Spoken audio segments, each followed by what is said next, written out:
Hi friend, it's Ron from CamMastery.com, where you can go to learn how to make great videos with Camtasia. This is a free lesson Friday, which means you get a free lesson right from my Camtasia Mastery course. If you want to get the entire course, you can head over to CamMastery.com/store and pick up that course. Now, onto the video. The last major section of the layout is this timeline area down here.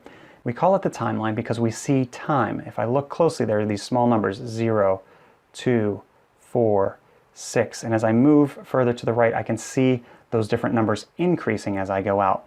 Now, when I look at this, it says 0:00:10, and then a semicolon, and then 2 more zeros. And what this is saying is this is 2 seconds, 4 seconds, 6 seconds, 8, 10 seconds in. So this is seconds, then minutes to the left of that, and then hours to the left of that. Now, I hope you're not working on too many projects that go into the hours. Hopefully all of your projects are only in the minutes area, but you might be working on really large projects that do go out and span an hour or two possibly. Now, the numbers to the right of the seconds are going to be the number of frames. So these are fractions of a second. When we think about the timing of our videos, we're talking about 30 frames per second.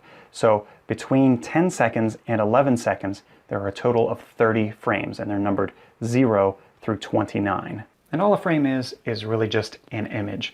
And so what we're saying here is we have 30 individual images that, when shown quickly together, will produce 1 second worth of video.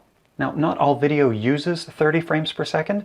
If you're using your mobile phone, that could use more than 30 frames. If you're recording for cinema, that uses less than 30 frames. But everything that we're doing in Camtasia 9 is going to be with the idea of creating and editing at 30 frames per second.